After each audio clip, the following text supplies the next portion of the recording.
로마서 7장 1절부터 13절까지의 말씀 교독합니다. 1절 제가 먼저 읽습니다. 형제들아, 내가 법 아는 자들에게 말하노니 너희는 그 법이 사람이 살 동안만 그를 주관하는 줄 알지 못하느냐. 남편 있는 여인이 그 남편 생전에는 법으로 그에게 매인바되나 만일 그 남편이 죽으면 남편의 법에서 벗어나느니라. 그러므로 만일 그 남편 생전에 다른 남자에게 가면 음녀라.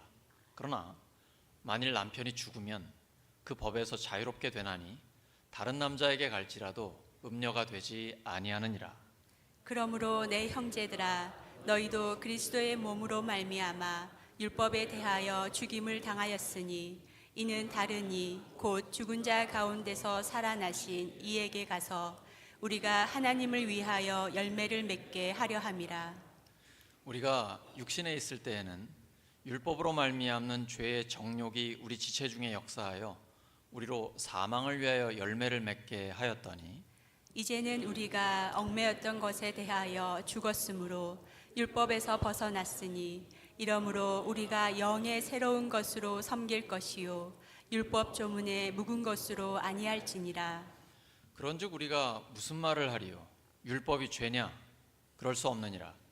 율법으로 말미암지 않고는 내가 죄를 알지 못하였으니 곧 율법이 탐내지 말라 하지 아니하였더라면 내가 탐심을 알지 못하였으리라.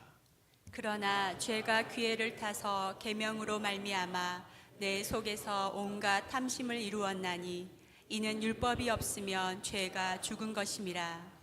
전에 율법을 깨닫지 못했을 때에는 내가 살았더니 계명이 이르매 죄는 살아나고 나는 죽었도다. 생명에 이르게 할 그 계명이 내게 대하여 도리어 사망에 이르게 하는 것이 되었도다. 죄가 기회를 타서 계명으로 말미암아 나를 속이고 그것으로 나를 죽였는지라. 이로 보건대 율법은 거룩하고 계명도 거룩하고 의로우며 선하도다. 함께 읽습니다. 그런즉 선한 것이 내게 사망이 되었느냐? 그럴 수 없느니라. 오직 죄가 죄로 드러나기 위하여 선한 그것으로 말미암아 나를 죽게 만들었으니 이는 계명으로 말미암아 죄로 심히 죄되게 하려 함이라. 아멘. 로마서 11번째 시간, 율법과 사별하고 예수님과 재혼하다.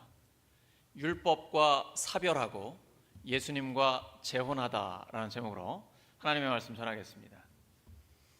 오늘 충격적인 내용이 나옵니다. 남자들한테. 남편이 죽어야 아내가 자유롭다. 왜 하필 바울이 이런 비유를 했는지 모르겠어요. 그래서 제가 이 말씀을 묵상하고 나서부터 제 아내를 좀 의심스럽게 보지는 않았습니다. 신뢰하기 때문이죠. 근데 바울이 얘기하려는 요지는 분명합니다. 죽어야 자유롭습니다. 가슴 아픈 일이죠. 여러분은 같이 죽고 싶으시죠? 같은 날, 한날 한시에 천국에 함께 가고 싶으시죠? 남편과 함께, 아내와 함께. 아유, 지금 이 웃음의 의미가 뭘까요? 율법과도 마찬가지입니다. 죽어야 자유롭습니다. 근데 율법은 절대로 안 죽습니다. 왜냐하면 하나님의 말씀이기 때문이에요. 천지는 없어지나 하나님의 말씀은 없어지지 않습니다. 그러므로 내가 죽어야 됩니다. 지난 시간에 우리가 죄에 대해서 죽었다라고 했죠? 그 말은 예수님께서 내 죄를 위해 죽어주셨기 때문에 나도 예수님과 함께 죄에 대해서 죽은 겁니다. 율법이 하라고 하면 하지 않고 하지 말라고 하면 합니다. 그래서 죄를 짓는 거예요. 율법을 다 지키지 못합니다. 이 죄를 위해서 예수님이 대신 죽어주셨기 때문에 나도 죽었거든요. 그 말은 내가 율법에 대해 죽었다는 얘기입니다. 죽으면 자유롭습니다. 완전히 해방됩니다. 그때부터는 율법의 종이 아니에요. 이제는 자유롭게 예수님과 재혼할 수 있는 겁니다. 예수님과 결혼해서 정말 좋은 남편인 예수님과 함께 살아갈 수가 있는 것이죠. 예수님이 어떤 분입니까? 하라 하지 마라? 하면 칭찬해주고 안 하면 벌 주십니까? 이러면 여러분 오해하신 겁니다. 예수님은 비록 우리가 하라는 걸 하지 못하고 하지 말라는 걸 한다 할지라도 용서해 주세요. 그리고 다시는 죄를 짓지 마라라고 다시 기회를 주십니다. 예수님은 우리 위에 계시고 우리가 예수님 밑에 있는 겁니다. 그리고 예수님의 그 한없는 사랑, 무조건적인 사랑, 우리가 연약할 때, 죄인 되었을 때, 심지어 하나님의 원수일 때 사랑하신 그 사랑으로 우리가 살아가는 것입니다. 근데 하나님의 그 사랑을 받다 보면 우리도 사랑하고 싶어집니다. 사랑을 받으면 나도 사랑을 하게 되거든요. 어떻게 사랑해야 돼요? 하나님을 사랑한다는 게 도대체 뭐예요? 무엇으로 표현할 수 있습니까? 바로 그 내용이 율법에, 성경에 기록되어 있습니다. 그래서 성경대로, 말씀대로 살고 싶어집니다. 처음에 난 율법대로 살 거야, 말씀대로 살 거야, 내 의지로 열심히 살려고 하는데 그게 안 됩니다. 완벽하게 율법대로 살 수 있는 사람은 아무도 없습니다. 그런데 예수님께서 나의 죄를 위해서 죽어주셔서 내가 율법에 대해 죽잖아요. 예수님의 사랑을 받았습니다. 그러면 예수님을 사랑하기 때문에 그 사랑을 표현하고 싶어져요. 그러면 점점 더 성경을 연구하게 됩니다. 묵상하게 돼요. 그리고 하나님이 나에게 원하시는 게 뭘까? 그 뜻대로 살고 싶어져요. 율법을 성취하게 됩니다. 율법에서 벗어나 자유롭게 되면 영적으로 초월하게 되는데, 이건 율법에서 벗어났기 때문에 마음껏 죄를 지어도 된다는 얘기죠. 어차피 용서해 주시잖아요. 구원 받았잖아요. 아니에요. 죄 짓는 자유가 아니라 죄 안 짓는 자유가 있는 거예요. 율법을 성취하는 자유가 있는 것입니다. 우리 안에 죄 짓는 자유가 아니라 오히려 섬기는 자유가 우리에게 주어진 것입니다. 그래서 율법에서 해방되어 예수님과 결혼하여 살아가는 삶은요, 가장 자유로운 삶, 그야말로 독수리같이 날아오는 삶이 우리에게 이루어지는 것입니다. 이렇게 옛삶에서 벗어나 새로운 삶을 살게 됐습니다. 무엇이 이걸 가능하게 했습니까? 죽음과 부활입니다. 예수님이 죄에 대해서 죽었기 때문에 우리 또한 율법으로부터 완전히 자유를 얻게 됐습니다. 옛삶을 청산하게 됐어요. 그다음 죽음에서 부활하신 주님과 함께 우리가 다시 살아났기 때문에 이제는 하나님의 영광을 위해 거룩한 열매를 맺을 수 있게 됩니다. 이렇게 율법과 사별하고 예수님과 재혼하면 완전히 새로운 변화가 우리에게 일어납니다. 세 가지를 말씀드릴게요. 첫째는 삶의 동기가 달라집니다. 이전에는 육신을 따라 살았습니다. 성경에서 육신이라고 하면 sinful nature, 죄의 본능을 얘기합니다. 인류의 대표인 아담이 죄를 지어서 우리에게 그 죄가 유전됐습니다. 이건 피할 수 없는 거예요. 그냥 사실이니까 우리가 인정을 해야 됩니다. 그래서 율법이 하라고 하는데 하기 싫어요. 하지 말라고 하면 더 하고 싶어요. 이게 우리 안에 있는 죄의 본능이거든요. 이걸 따라서 살아가게 됩니다. 두 번째는 삶의 욕구가 달라집니다.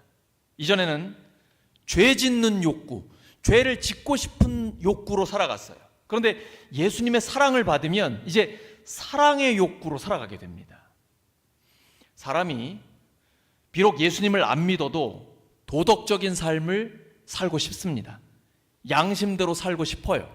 그런데 그 내면의 동기를 보면 나 이 정도로 괜찮은 사람이야, 나 이렇게 의롭게 살고 있어, 이걸 보여주려는 동기가 그 밑에 깔려 있습니다.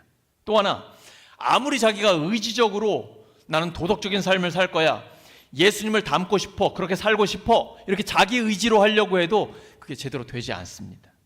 그런데 성령을 따라 살고 내 안에 하나님을 사랑하는 사랑의 마음으로 살게 되면요, 내가 의지적으로 하는 것보다 훨씬 더 강합니다. 사랑의 힘이 의지적인 힘보다 훨씬 더 강합니다. 맞습니까? 저는 하고 싶은 것도 많고 가고 싶은 데도 많습니다.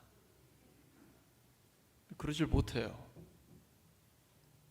왜냐하면 제가 이 노트북을 열면 성도님들이 저를 쳐다보고 있기 때문입니다.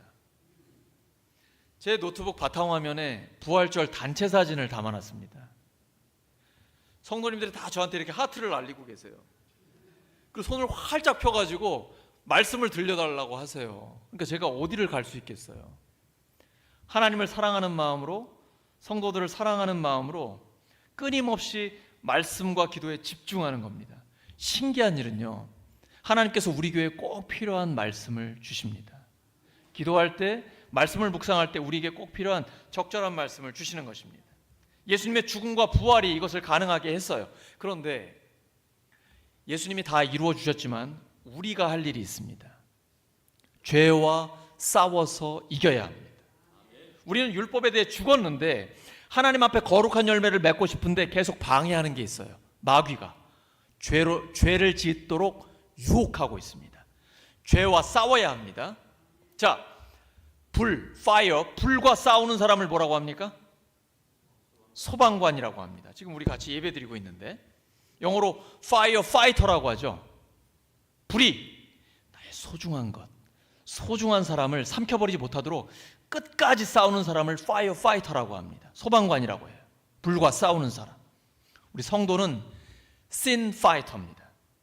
죄와 싸우는 사람입니다. 우리가 하나님의 사람으로 거룩한 삶을 살고 싶은데 죄가 그걸 방해합니다. 나의 소중한 것들, 소중한 사람들을 빼앗아가지 못하도록, 삼켜버리지 못하도록 죄와 끝까지 싸워서 이기는 사람이 성도입니다. 아유, 어떻게 늘 이길 수 있어? 때로는 질 때도 있지. 이런 거 절대 없어요. 성도의 삶은 죄와 타협하지 않는 삶입니다. 우리 주님 처음부터 끝까지 그걸 보여주셨습니다. 공사역을 시작하실 때 40일 금식하셨습니다. 그때 마귀의 시험을 받습니다. 너 여기 돌을 떡으로 만들어라. 돈이 제일 중요하잖아. 뭐니 해도 머니가 최고지. 저 높은 성전 꼭대기에서 뛰어내려봐. 성경에 기록되어 있잖아. 천사가 와서 너를 탁 받쳐줄 거야. 사람들에게 인기를 엄청나게 누릴 거야. 하나님을 시험하라는 것이죠. 마귀에게 한번 절해봐. 이 온 세상의 부귀, 영화, 돈, 명예 다 너에게 줄게. 예수님은 이 죄와의 싸움을 말씀으로 이기셨습니다. 공사역 내내 호시탐탐 노리는 대적자들이 있었습니다. 예수님을 넘어뜨리려고 하고 죽이려는 많은 자들이 있었어요. 근데 예수님은 그 죄와 싸워서 끝까지 이기셨습니다. 그 절정은 십자가입니다. 십자가 지시기 전날 밤 겟세마네에서 땀방울이 핏방울이 되도록 기도하셨습니다. 기도로 이기셨어요. 그리고 마지막 십자가에 달려서 7마디 그 절규를 쏟아내시는데 다 이루었다라고 말씀하십니다. 죄와 싸워서 이기셨습니다. 그리고 부활하셔서 이 죄와의 전쟁의 결론을 맺어 주셨습니다. 이 예수님을 따르는 사람이 바로 예수님의 제자요, 그리스도인입니다. 우리는 죄와 싸워서 이기는 사람입니다. 우리는 무조건 죄와 싸워 이겨야 합니다. 주님이 이미 이기셨기 때문에 이긴 싸움을 싸우고 있는 것입니다. 옆 사람 축복해 주시기 바랍니다. 당신은 죄와 싸워 이기는 사람입니다.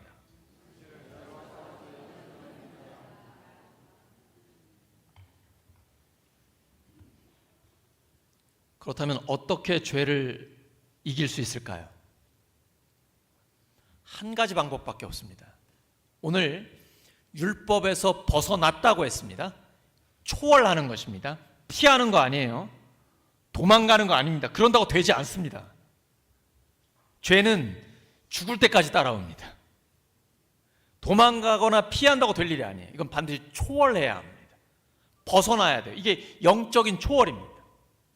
로마서 7장 6절입니다. 시작.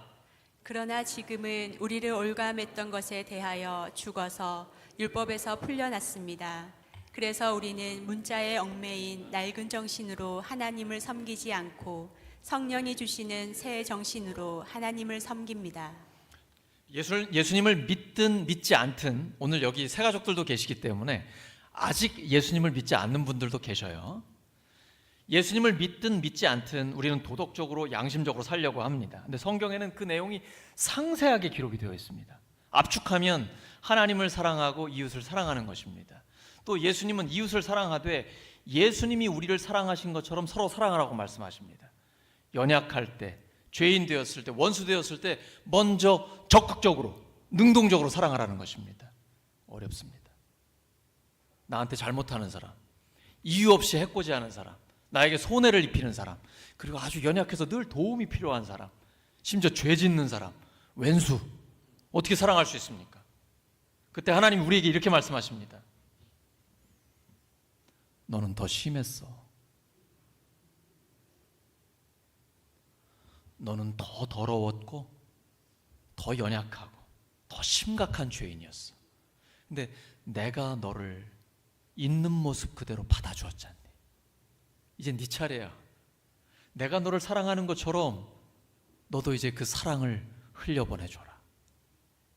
그게 예수님이 우리에게 원하시는 거예요. 내 생각과 다릅니다. 그래서 우리는 계산하지 않습니다. 일단은 나를 하나님 앞에 내려놓습니다. 내려놓는다는 게 뭐예요? 제가 참 좋아하는 그 선교사님, 이용규 선교사님이 내려놓음을 쓰셨잖아요. 근데 그분이 서울대 출신이고 하버드 대학 박사학위를 받은 사람입니다. 세계 최고의 학위를 갖고 있고 굉장히 똑똑한 분이에요. 근데 그분이 몽골에 가서 그 어려운 데에 가서 선교를 했어요. 그러면 이런 것만 내려놓음이냐? 아니에요. 이 선교사님이 말씀하시는 거는 그런 내려놓음을 얘기한 게 아니고 십자가에 못 박히는 걸 얘기하는 겁니다. 갈라디아서 2장 20절이에요. 내가 그리스도와 함께 십자가에 못 박혔나니 그런즉 이제는 내가 사는 것이 아니오 오직 내 안에 그리스도께서 사시는 것이라. 이제 내가 육체 가운데 사는 것은 나를 사랑하사 나를 위하여 자기 자신을 버리신 하나님의 아들을 믿는 믿음 안에서 사는 것이다. 내려놓는다는 건 뭐냐면 내가 주님과 함께 십자가에 못 박히는 거예요. 이제 옛 자아는 없어지는 것입니다. 내가 살아있으면 계속해서 죄의 욕망이 올라옵니다. 예수님을 믿는다는 건 나의 모든 욕심과 정욕을 십자가에 못 박는 겁니다. 나는 없어지는 거예요. 자꾸 내가 살아나요. 내가 했어. 내 능력이야. 이러면 그때부터 하나님 앞에서는 존재가 없어져요. 그건 성령의 역사가 아닙니다. 나를 드러내려고 하는 것은 성령의 역사가 아니에요. 성령님이 오시면 우리 안에서 예수님을 증거하십니다. 예수님이 어떤 분인지 알려주세요. 그리고 예수님께 영광을 돌리기를 원하십니다. 그래서 성령을 따라가는 사람은 끊임없이 내가 아니라 예수님을 드러내기를 원해요. 그리고 어떻게든지 하나님께 영광 돌려드리기를 원합니다. 이게 바로 성령을 따라가는 사람이에요. 이렇게 성령을 따라가면 육체의 욕심을 따르지 않게 됩니다. 그래서 하나님의 뜻을 우리의 삶에 이루게 되는 것입니다. 율법과 사별하고 예수님과 재혼하면 삶에 놀라운 변화가 일어납니다. 첫째가 뭐였죠? 삶의 동기가 달라집니다. 로마서 7장 5절입니다. 시작. 이전에 우리가 육신을 따라 살 때에는 율법으로 말미암아 일어나는 죄의 욕정이 우리 몸의 지체 안에서 작용해서 죽음에 이르는 열매를 맺었었습니다. 율법 자체는 문제가 없습니다. 율법은 거룩하고 선하고 의로워요. 문제는 누구한테 있어요? 문제는 누구한테 있습니까? 우리에게 있는 것입니다. 우리에게 죄성이 있습니다. 죄성, 죄로 기울어지는 경향성, 죄의 본능이 있어요. 그래서 사람의 의지로는 하나님의 말씀을 다 이룰 수 없어요. 로마서 3장 23절 말씀, 모든 사람이 죄를 범하였음에 하나님의 영광에 이르지 못하더니. 내가 무슨 죄를 저질렀어요? 하나님 앞에서. 하나님 앞에 완벽한 사람은 아무도 없단 말이에요. 그래서 모든 사람이 죄를 지었다라고 말씀하시는 거예요. 그런데 예수님 믿기 전에는 이 죄의 본능을 따라 살았지만 예수님 믿고 난 다음에는 이제 성령을 따라 살게 됩니다. 그래서 우리의 삶에 놀라운 변화가 일어나요. 처음에 하나님은 아담에게 모든 좋은 것을 주시면서 마음껏 누리게 해주셨습니다. 근데 아담이 실패했습니다. 이 죄가 우리에게 온 것입니다. 하나님은 우리 인간의 인격을 존중하십니다. 왜냐하면 하나님의 형상대로 사람을 만드셨기 때문이에요. 그래서 강제로 하거나 억지로 하지 않으십니다. 기다리십니다. 인간이 스스로 선택하여 구원의 은혜를 마음껏 누리도록 하나님은 기다리고 계셔요. 이 결정은 내가 해야 되는 겁니다. 성령께서 감동을 주실 때 거부하지 마세요. 지금 이 시간 하나님의 음성을 들려주실 때에 내가 결정하고 선택하는 겁니다. 볼자다 내가 문 밖에 서서 두드리노니 누구든지 나의 음성을 듣고 문을 열면 내가 그에게로 들어가 그와 더불어 먹고 그는 나와 더불어 먹으리라. 마음의 문을 여는 건 내가 하는 겁니다. 하나님이 해주시는 게 아니에요. 목사가 해드리는 게 아니에요. 그 누가 해줄 수 있는 게 아니라 내가 해야 됩니다. 내 마음의 문을 열면 주님이 들어오셔서 그때부터 주님과 동행하는 삶을 살게 되는 것입니다. 우리에게 선택의 자유의지를 주셨습니다. 선택은 우리에게 달려있는 것입니다. 우리가 예수님을 믿고 난 다음부터는 성령을 따라 살면서 이제 놀라운 삶의 변화가 일어납니다. 두 번째가 뭐였죠?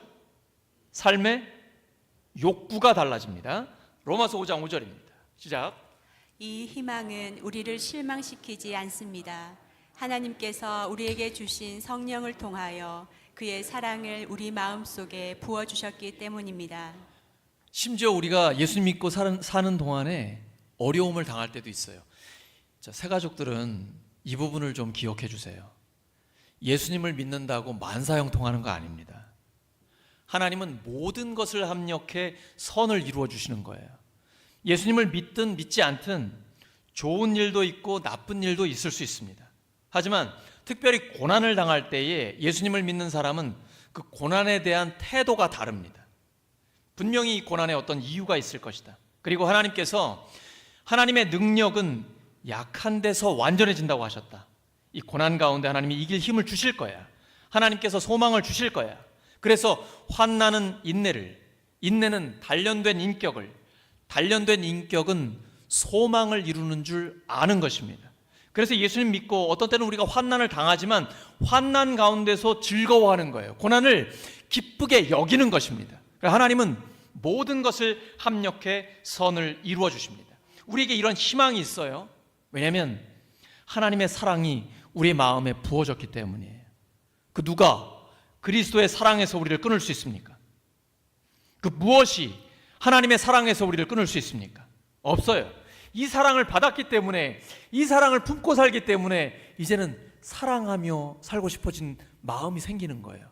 전에는 남모르게 죄를 짓고 하나님이 여기까지는 신경 안 쓰시겠지 이러면서 죄를 짓고 싶은 욕구를 가지고 살았어요.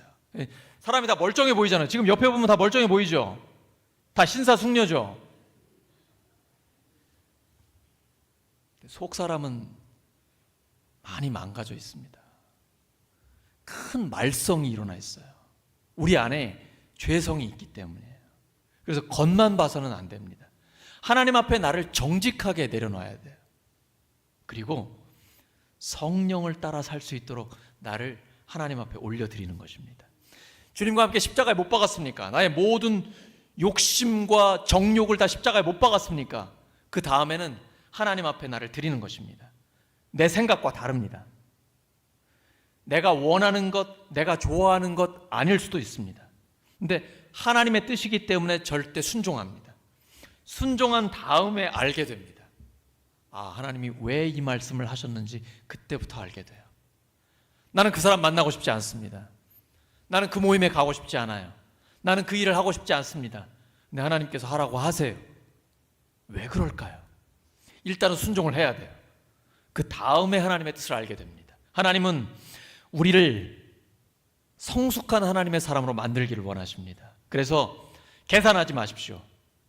대책 없는 순종을 하세요.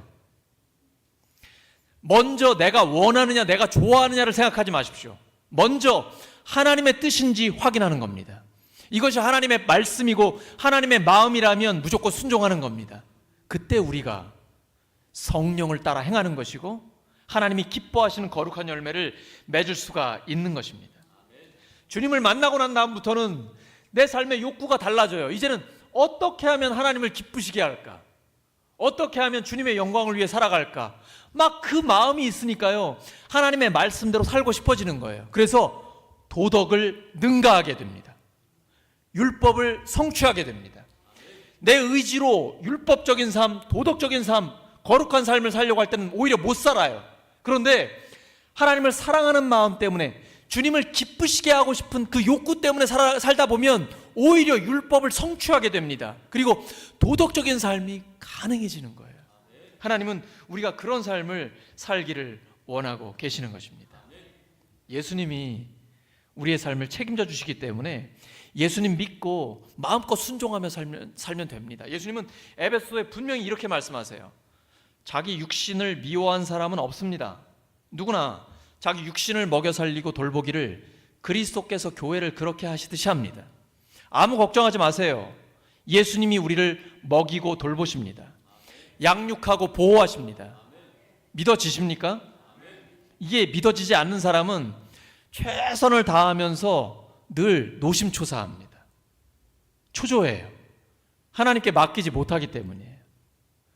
근데 하나님께 맡기는 사람은 물론 내가 최선을 다하지만 결과를 하나님께 맡겨드려요. 그러니까 일단 마음이 편합니다. 밥맛이 좋아요. 제가 우리 교회에 와가지고 지금 한 3kg 쪘거든요. 마음이 편하다는 얘기예요. 엄청나게 바쁘지만 하나님께서 우리에게 마음의 평안을 주세요. 흔들리지 않는 평안함을 주세요. 너의 염려를 다 하나님께 맡겨 버리라. 그러면 우리의 삶이 의연해지고 호연해집니다. 의지가 강하고 하나님 앞에 당당해지며 넓고 큰 마음을 갖게 되는 것입니다. 베드로가 달라지잖아요.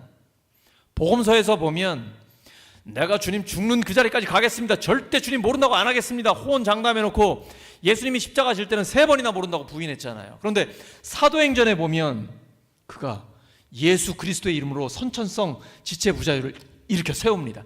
모든 사람들이 베드로에게 주목해요. 대단한 능력의 사람이라고. 근데 베드로는요, 왜 나한테 주목하냐고. 내 능력이 아니고 예수 그리스도의 이름이 그를 일으켜 세웠다고. 정말 의젓하지 않습니까? 베드로가 의연해졌거든요. 복음서에서는 진짜 짱돌 같아요. 그런데 진짜 베드로가 페트로스, 반석이 됐습니다. 부활하신 주님을 만나고 성령의 충만함을 받으면 사람이 달라집니다. 성령을 따라 살다 보니까 의연해지고 호연해집니다. 호연지기가 생기는 거예요. 예수님의 마음을 품게 되는 것이죠. 세 번째가 뭐죠? 삶의 열매가 달라집니다. 로마서 7장 4절입니다. 시작. 나의 형제 자매 여러분, 그러므로 여러분도 그리스도의 몸으로 말미암아 율법에 대해서는 죽임을 당했습니다. 그래서 여러분은 다른 분, 곧 죽은 사람들 가운데서 살아나신 그분에게 속하게 되었습니다. 그것은 우리가 하나님을 위하여 열매를 맺게 하기 위함입니다. 율법과 사별하고 예수님과 재혼했습니다. 그 예수님과 결혼했을 때 목적이 있을 거 아닙니까? 하나님을 위한 거룩한 열매를 맺기 위한 것입니다. 예수님 믿기 전에는 죄의 본능을 따라서 죄 짓고 싶은 욕구를 따라 살았기 때문에 죽음의 열매를 맺게 됩니다. 갈라디아서 5장 19절에서 21절에는 자세하게 기록되어 있는데 듣기에도 민망합니다. 혹시 내 삶에 이런 게 있는지 한번 보시기 바랍니다. 음행, 더러움, 방탕, 우상 숭배, 마술, 원수 맺음, 다툼, 시기, 분냄, 분쟁, 분열, 파당, 질투, 술 취함, 흥청망청, 먹고 마시는 노름, 이런 것들입니다. 없으시기 바랍니다. 예수님 믿은 다음에는 없어집니다. 성령의 열매가 맺힙니다. 사랑, 기쁨, 평화, 오래 참음, 친절과 선함, 신실함과 온유와 절제가 우리에게 열매로 맺힙니다. 근데 헬라어를 보면 열매가 단수로 돼 있어요. 하나에. 그 말은 하나의 열매가 9가지의 양상을 보여주고 있다는 것입니다. 곧 누구의 열매일까요? 예수님의 열매입니다. 예수님의 성품을 이렇게 9가지로 표현한 것입니다. 그래서 예수님을 믿고 성령을 따라서 하나님을 사랑하는 마음으로 살다 보면 자연스럽게 성령의 열매가 맺혀지게 되는 것입니다. 아쉽지만 말씀을 정리하겠습니다. 우리 그리스도인은 율법과 사별하고 예수님과 재혼했습니다. 이러면 현격한 변화가 생깁니다. 삶의 동기가 달라지며 삶의 욕구가 달라지고 삶의 열매가 달라지게 됩니다. 삶의 동기가 어떻게 달라지죠?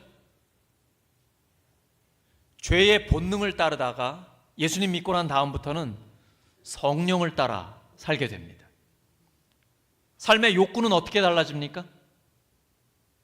죄를 짓고 싶은 욕구를 따르던 내가 예수님 믿고 난 다음부터는 사랑의 욕구를 따르게 됩니다. 삶의 열매는 어떻게 달라지죠? 전에는 죄로 인해 죽음의 열매를 맺었는데 이제는 성령을 따라가면서 생명의 열매, 성령의 열매를 맺게 되는 것입니다. 늘 주님과 동행하면서 하나님이 기뻐하시는 거룩한 열매를 풍성하게 맺는 우리 모두가 되기를 예수 그리스도의 이름으로 축원합니다. 이 시간 반주에 맞춰서 함께 합심 기도하겠습니다. 하나님 앞에 말씀을 기억하면서 함께 기도하겠습니다. 하나님 아버지, 율법과 사별하고 예수님과 재혼하게 해주시니 감사합니다. 이제 율법으로부터 완전히 자유로워지며 예수님과 함께 동행하는 기쁨의 삶을 살게 해주시니 감사합니다. 삶의 동기가 달라지며 욕구가 달라지고 열매가 달라지게 해주시니 감사합니다. 하나님 아버지, 이제 죄의 본능이 아니라 성령님을 따라 살게 해주시옵소서. 죄 짓고 싶은 욕구가 아니라 사랑의 욕구로 살게 해주시옵소서. 죽음의 열매가 아니라 성령의 열매를 맺으며 살게 해주시옵소서. 하나님 아버지, 주 앞에 하나님이 기뻐하시는 거룩한 열매를 풍성히 맺게 하여 주시옵소서. 감사드리며 예수 그리스도의 이름으로 기도드립니다.